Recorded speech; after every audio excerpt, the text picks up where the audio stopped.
네, 안녕하십니까. 입시 전략의 기준 대치원 대표 김민성입니다. 인문논술 김경윤입니다. 네, 오늘은 여러분들이 합격할 수밖에 없는 인문논술의 원서 전략에 대해서 인문논술 1타 강사님을 모시고 한번 여쭤보도록 하겠습니다. 한 달 전쯤인가요? 예. 네, 그때 출연하시면서 원서 전략 방법에 대해서 아무리 바쁘더라도 나와서 알려주시겠다라고 그렇게 약속을 해주셨는데 네. 그 약속을 오늘 지키시러 나오셨습니다. 감사합니다. 자, 바로 본론으로 들어가서 첫 번째 질문부터 시작을 하겠습니다. 제가 알기로는 대학별 논술 시험 일정이 다 따로따로가 아니고 꽤 많이 겹치더라고요. 네네. 네, 뭐 수능 끝난 토요일 날 뭐 굉장히 여러 개 대학들이 막 보고 이러잖아요. 네. 그러면은 학생들이 시험 일정이 겹치는 대학들 중에서 뭔가 이렇게 쏠리기 때문에 상대적으로 경쟁률이 좀 낮아져서 합격의 가능성이 높아지는 그런 대학이 있다라고 알고 있거든요. 네네. 혹시 올해 이런 특징을 보이는 대학이 있을까요?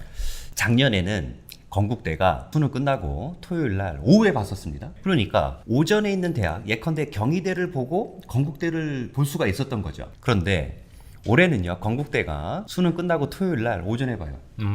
경희대 인문체육계열하고 겹친다는 얘기입니다. 그러면 경희대를 지원하는 지원자 풀이랑 네. 건국대를 지원하는 경쟁자 풀이 겹치나요? 원래? 자, 수능 최저가 2하 보잖아요. 네, 그리고 그러니까. 대학의 네임밸류도 사실은 뭐 큰 차이는 안 나고. 네네네. 비슷한데 경희대랑 아까 건국대가 겹치니까 네. 올해는 아무래도 지원자들이 분산될 것이다. 그래서 건국대가 실질적으로는 조금 쉬워질 것이다라고 말씀해 주시는 거죠? 예, 작년에 비해서 경쟁률이 아마 감소가 될 겁니다. 오케이. 좋습니다. 근데 이 영상 보고 사람들이 다시 건국대로 몰리면 어떡하죠? 그럴 수 있기 때문에 여러분들이 눈치 게임 잘 하셔야 된다는 거. 그 네. 결과에 대해서는 저희는 책임을 지지 않습니다. 네. 네. 그리고 또 이 대학별 논술고사 타임테이블에 따라서 조금 뭐 또 좀 예측해 볼 수 있는 대학이 있을까요? 숭실대입니다. 네. 숭실대도 쉬워지나요? 숭실대는 작년에 수능 끝나고 토요일 날 오전에 봤었거든요. 네. 근데 올해는요, 오후로 봅니다. 오후로. 그러면은 경쟁률이 좀 높아지지 않겠느냐. 네. 네, 감히 이렇게 예상을 한번 해봅니다. 높아진다. 네. 그럼 숭실대는 조금 어려워지고 건국대는 좀 쉬워진다. 네. 그래서 이거 말고도 여러 대학들이 또 있을 거예요. 아마 분석하신 내용이 있으실 텐데 네. 그런 것들을 지금 다 풀어버리면 다들 쉽다고 하는데 몰려가지고 오히려 어려워질 수 있기 때문에 네. 지금 한 개씩 말씀해 주셨는데 이 논리를 가지고 여러분들이 한번 직접 살펴보시는 게 더 좋지 않을까라고 생각을 합니다. 네. 자, 다음 질문으로 한번 갈까요? 논술에서 또 굉장히 중요한 게 있죠. 실질 경쟁률을 항상 좀 예측을 여러분들이 해보셔야 된다는 거. 실질 경쟁률이 뭐죠? 수능 최저 충족률에 따른 실질 경쟁률이죠. 뭐 예를 들어서 중앙대가 경쟁률이 100대 1이다라고 할지라도 뭐 수능 최저 충족자가 25%밖에 안 된다. 그럼 진짜 경쟁률은 몇이죠? 25대 1밖에 안 되는 거잖아요. 그렇죠. 예. 그래서 여러분들은 이 실질 경쟁률을 무조건 신경을 쓰셔야 되는 거고, 이 경쟁률은 대학별 가이드북에 네. 친위 대학들이 발표를 해줍니다. 그러면 이 실질 경쟁률을 활용해서 수시 원서 카드를 고려할 만한 그런 사항들이 뭐가 있을까요? 중앙대를 썼어요. 네. 그런데 똑같은 논술 점수를 받았는데 네. 만약에 A 학과가 아니라 만약에 B 학과를 썼어. 네. 그럼 붙을 수도 있고 떨어질 수도 있는 거잖아요. 그렇죠. 그렇다면은 이거를 판단하는 데 있어서 실질 경쟁률하고 합격생들의 논술 평균 점수가 상당히 중요하다는 얘기입니다. 그래서 대학에서 수시 입결 자료라고 해서 이런 것들을 다 공개를 해요. 그러니까 여러분들이 기본적으로 뭐 예컨대 중앙대, 경희대를 쓴다라고 했을 때 작년, 뭐 재작년, 뭐 재재작년 네. 실질 경쟁률이 어떻게 되는지, 논술 합격생들의 점수가 어떻게 되는지 요거를 학교 내에서 과별로 분석을 하는 겁니다. 그러다 보면은 실질 경쟁률이 맨날 낮은 학과들이 있고요. 네네. 논술 합격생들의 평균 점수가 낮은 학과들이 있어요. 네. 그러면은 그 학과들은 올해도 낮을 가능성이 높다는 얘기입니다. 맞아요. 이게 여러분들 잘 생각해 보셔야 되는 게 교과 전형에서는 작년 입결 보시면은 안 될 가능성이 많아요. 왜냐면 사람들이 굉장히 머리를 많이 쓰고 전략 지원을 하기 때문에 네. 작년에 펑크가 났다. 그럼 여기 다 몰립니다. 그래서 올해는 폭발할 경우가 있어요. 그러니까 이런 데에 비해서 논술은 어떻다? 다들 로또 전형이라고 생각하기 때문에 뭐 작년도 입결 이딴 거 신경 쓰지 않아요. 그렇죠. 그냥 인기 있는 학과, 예. 내가 가고 싶은 학과를 위주로 지원을 한단 말이죠. 네. 그래서 작년의 입결의 결과가 올해도 반복될 가능성이 굉장히 높은 게 논술 전형입니다. 작년의 심리가 올해도 그대로 이어진다라는 얘기죠. 네. 자, 논술 같은 경우는 최저 충족률이 대략 뭐 학교마다 물론 다르지만 25%에서 30% 정도로 굉장히 낮은 데가 많거든요. 그러면 이것도 학교별로, 학과별로 또 다르기 때문에 여러분들이 신경을 쓰셔야 된다는 것이고, 인기 학과는 저는 웬만하면 피하라고 얘기하고 싶거든요. 예. 인기 학과는 충족률 자체도 높고 합격생들의 논술 평균 점수도 굉장히 높기 때문에 그렇죠. 여러분들이 이런 거를 좀 감안하시고 좀 전략적으로 비인기학과를 지원하시는 게 좋지 않을까라고 생각을 합니다. 네. 그래서 보통 이제 높은 학과들이 미디어죠. 그렇죠. 아 그런데 저 왜 쓰는지 모르겠어요. 진짜. 본인이 원하는 학과를 간다기보다는 논술은 어떻게 보면 패자부활전의 느낌이라고 저는 생각하거든요. 네네. 네, 그래서 과를 조금 욕심을 낮추시는 게 필요하지 않을까라고 생각을 하고요. 전적으로 동감합니다. 네네네. 네. 그래서 논술 같은 경우는 과보다는 대학을 중심으로 생각을 하셔야 되는 거고 네, 그렇다면은 조금이라도 경쟁률이 낮고 맞아요. 조금이라도 우리 같은 이제 시험 보는 경쟁자들의 실력이 낮은 비주류 학과들로 들어가면은 그 대학 학생이 되는 거잖아요. 네. 처음부터 미디어라든가 진입장벽이 높은 그런 학과를 쓴다라고 했을 때 떨어지면은 그 학교 학생이 아니에요. 그렇죠. 네. 그런데 낮은 학과로 들어가서 그 학교 학생이 된 다음에 정 그렇게 미디어학과 가고 싶다라고 하면은 요즘 잘 돼 있지 않습니까? 네, 전과나 복수전공이라든가. 복수전공. 예. 전과는 어려워도 복수전공은 또 할만하거든요. 그렇죠. 네, 그렇게 하는 방법이 있을 것 같고. 네. 자, 그러면 정리하자면 봐야 되는 게 뭐다? 경쟁률, 실질 경쟁률, 충원율, 그리고 논술 평균 점수. 네네. 네, 오케이. 이렇게 보시면 될 것 같고요. 방금 말씀드린 수치들이 조금 이제 유리하게 나오는 데들이 정해져 있기는 하거든요. 어문 계열. 예를 들어 뭐 소수어 학과는 특히나 요즘 좀 많이 쉬운 편이고 그리고 교육학과도 요즘 좀 쉽지 않습니까? 예, 그렇죠. 네. 예. 학생들이 이제 문과 학생이다 보니까 네. 수학을 못 하니까 네. 인문수리가 출제되는 학과들은 네. 경쟁률도 낮고 네. 예, 실질 경쟁률도 많이 낮죠. 아, 오케이, 오케이. 그러니까 같은 대학이라도 네. 어디는 인문 문제, 그러니까 국어 관련된 문제만 출제되는데 수학 관련된 문제가 출제된다면 경쟁률이 엄청나게 낮다. 그렇죠. 이것도 한번 참고해 주시면 될 것 같고요. 자, 다음 질문으로 그럼 넘어가서 요즘 무전공학부가 되게 대세지 않습니까? 네네네. 그러면은 이 무전공학부를 지원하는 거를 추천하시는지 아니면 기본적으로 예전과 똑같이 그냥 개별 학과로 지원하는 게 나을지 한번 말씀해 주시면 좋을 것 같아요. 이제 보통 학생들이 이제 자율전공이라든가 무전공학과 네. 이쪽으로 많이 지원들을 하죠. 네. 그리고 논술 뽑는 인원들이 자율전공이라든가 무전공학과 인원들이 좀 많긴 합니다. 그런데 일장일단이 있죠. 대신에 그만큼 경쟁률이 터지죠. 아, 오히려 무전공학부면 경쟁률이 높다? 네네.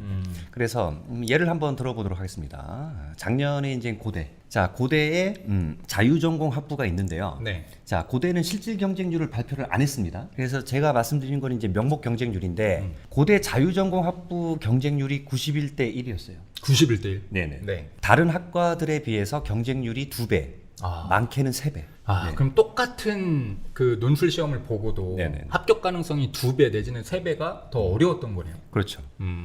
네, 그 쌤께서 근데 무전공학부는 쓰지 말라십니다. 네.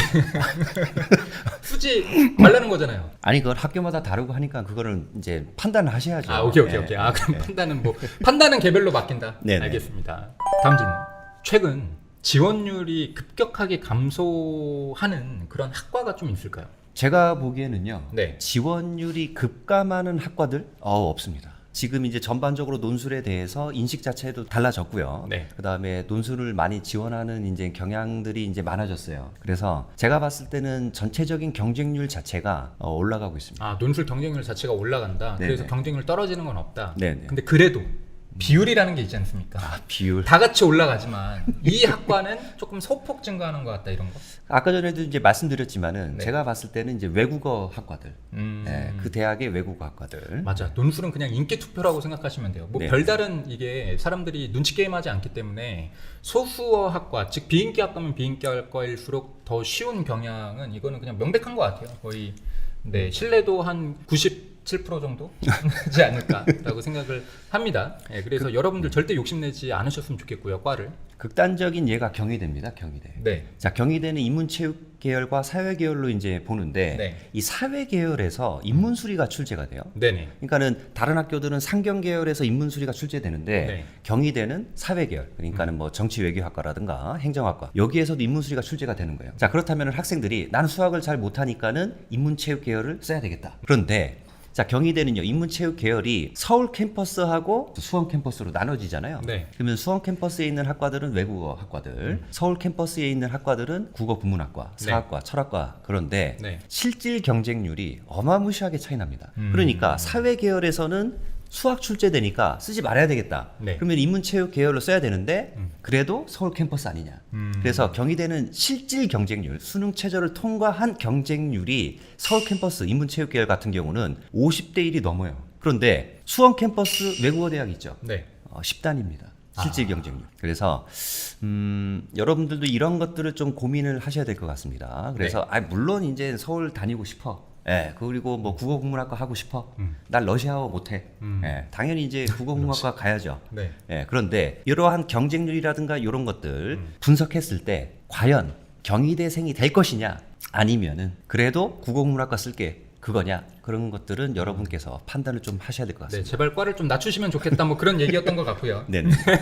욕심을 버려라. 그 대학이 학생이 되는 게 훨씬 더 중요하지 않겠느냐. 라는 얘기. 저는 되게 현실적으로 와닿는 조언인 것 같습니다. 이게 보험의 성격이기 때문에 제가 누누이 말씀드리지만 좀 눈높이를 굉장히 많이 낮춰야 된다. 그렇게 해야 되지 않을까라고 좀 생각을 합니다. 예, 저도 동감하는데요. 네. 예, 그 부분에 있어서는 학생들한테 제시를 합니다. 그 내용을 들으면서도 쌤 저 필요 없어요. 저 무조건 미디어. 네. 네. 그렇게 하면 말릴 수는 없는 거죠. 본인이 책임져야지. 실제로 말리기는 좀 어렵다. 예. 알겠습니다.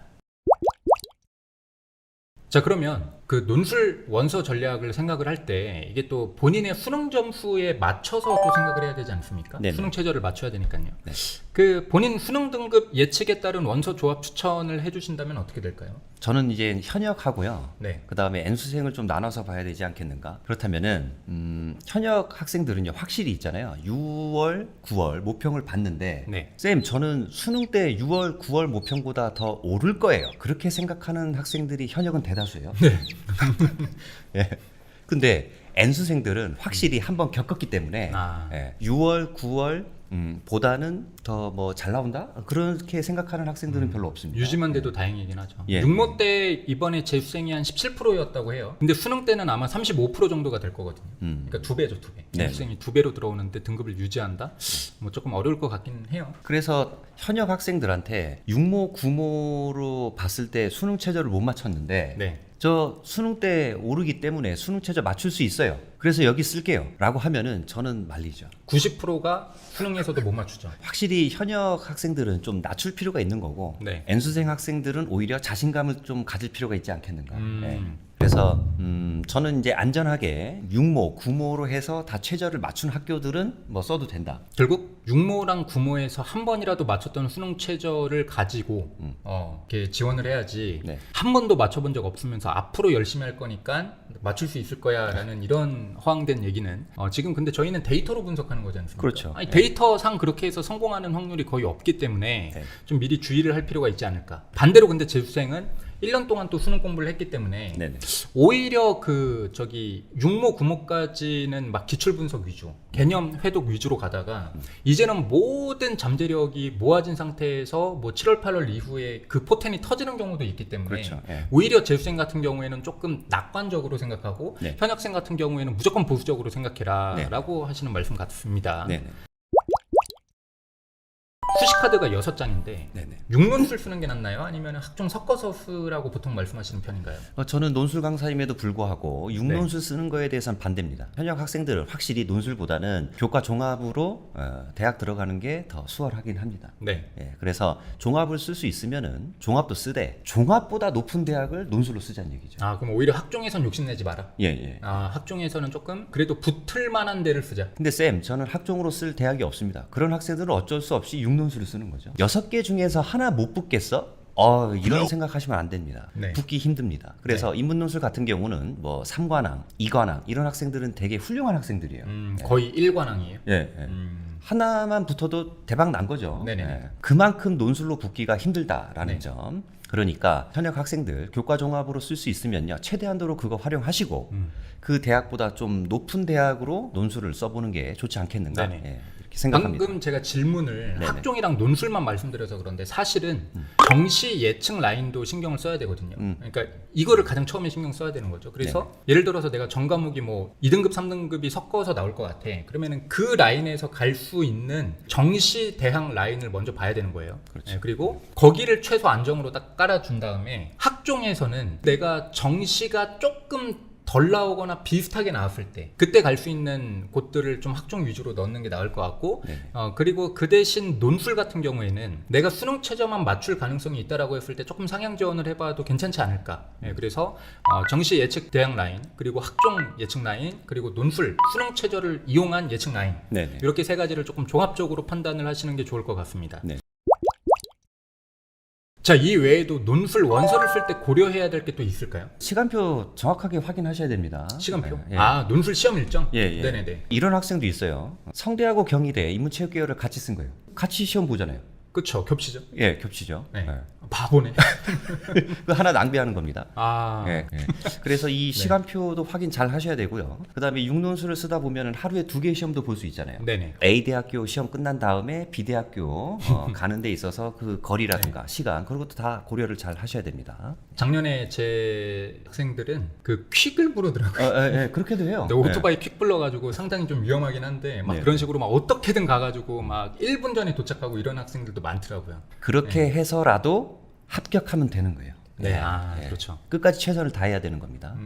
지인생에 그렇게 다이나믹했던 적이 없대요. 음. 그러니까 오전에 2시간 동안 논술 시험 봐서 엄청 힘듦에도 불구하고 막 열심히 퀵 불러서 막 그 위험하게 막 그 요리조리 가서 딱 앉았는데 바로 시험 보잖아요. 그래서 본인은 떨어질 줄 알았대. 막 너무 정신도 없고 막 거의 막 술을 거의 한 10병 마시고 시험 보는 것 같다고. 근데 저는 그랬죠. 너가 어떻게 고3인데 술 마신 느낌을 아니라고 물어보긴 했는데 어쨌든 간에 예, 뭐 그런 상태에서 봤는데 결국에 합격했거든요. 그래서 와 진짜 인생사 세옹지마다 이거. 극적이네. 예, 극적이죠. 네, 그래서 네. 뭐 하여튼 그런 썰도 있긴 한데 네, 그래서 끝까지 최선을 다하셔야 됩니다. 네, 끝까지 최선을 다해라. 네네. 그리고 원서 전략 쓸 때 마음이 시키는 데를 쓰지 말고 머리가 시키는 데 써라. 예. 네, 좀 비인기 아까 쓰고 그리고 봐야 되는 게 실질 경쟁률, 경쟁률 충원율, 그리고 논술 평균 점수 이런 것들 꼭 봐라. 네네. 그리고 논술 일정도 봐라. 네네. 라고 아마 말씀을 해주신 것 같습니다. 네. 네, 이거 오늘 이렇게 바쁘신 시즌에 이렇게 오셔서 좋은 꿀팁들 많이 알려주셔서 진짜 아주 감사합니다. 아, 네. 예, 영광입니다. 일단 오늘 영상은 여기서 마치고요. 또 여러분들이 인문 논술 관련돼서 궁금하신 내용이 있다라고 하시면 댓글로 또 남겨주시면 좋을 것 같습니다. 자, 얕은 입시 전략 말고 실제로 합격하는 실전 입시 정보 원하신다면 저희 대처원 채널 구독, 좋아요, 또 알림 설정까지 해주시면 좋을 것 같습니다. 여러분들의 상향 합격을 기원하면서 인사 올리도록 하겠습니다. 네, 긴 시간 시청해주셔서 감사합니다. 네.